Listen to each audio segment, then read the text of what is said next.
মিরপুর শহীদ বুদ্ধিজীবী স্মৃতিসৌধ ঢাকায় অবস্থিত।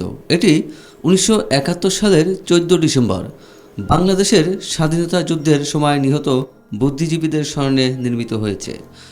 বাংলাদেশের স্বাধীনতা যুদ্ধের চূড়ান্ত বিজয়ের প্রাক্কালে পাকিস্তানি সেনাবাহিনী ও তাদের সাথে রাজাকার আল বদর আল শামস বাহিনী বাংলাদেশের অসংখ্য শিক্ষাবিদ, গবেষক, চিকিৎসক, প্রকৌশলী, সাংবাদিক, কবি ও সাহিত্যিকদের চোখ বেঁধে বাড়ি থেকে ধরে নিয়ে তাদের নির্যাতনের পর হত্যা করে। বাংলাদেশের মুক্তিবাহিনী চূড়ান্ত বিজয়ের প্রাক্কালে স্বাধীন বাংলাদেশকে মেধাশূন্য করতে পরিকল্পিতভাবে এ হত্যাযজ্ঞ সংঘটিত হয়।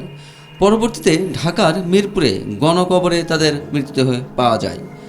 ১৬ ডিসেম্বর মুক্তিযুদ্ধে বিজয় অর্জনের পর নিকটাত্মীয়রা মিরপুরে বধ্যভূমিতে স্বজনের মৃতদেহ শনাক্ত করেন।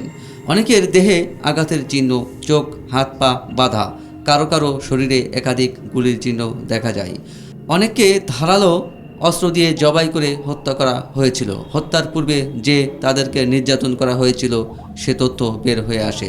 ১৯৭২ সালে বাংলাদেশের জাতীয়ভাবে প্রকাশিত বুদ্ধিজীবী দিবসের সংকলন পত্রিকায় প্রকাশিত সংবাদ ও আন্তর্জাতিক সংবাদ সাময়িকী নিউজ উইক এর সাংবাদিক নিকোলাস টমালিনের রচিত নিবন্ধন থেকে জানা যায় যে নিহত শহীদ বুদ্ধিজীবীরা সংখ্যা মোট ১,০৭০ জন। বাংলাদেশের স্বাধীনতা যুদ্ধের সময় নিহত বুদ্ধিজীবীদের স্মরণে নির্মিত স্মৃতিসৌধ ১৯৭২ সালের ২২শে ডিসেম্বর উন্মোচন করেন বাংলাদেশের তৎকালীন প্রধানমন্ত্রী শেখ মুজিবুর রহমান। এটি স্থপতি ছিলেন মোস্তফা হারুন কুদ্দুস হিলি, যা বর্তমানে আমাদের কাছে একটি স্মরণীয় ইতিহাস। রাষ্ট্রীয়ভাবে প্রতি বছরের ১৪ ডিসেম্বর বুদ্ধিজীবী দিবস পালন করা হয়। ওই দিন এখানে বুদ্ধিজীবী দিবস উপলক্ষে সর্বস্তরের মানুষের শ্রদ্ধা নিবেদন করেন।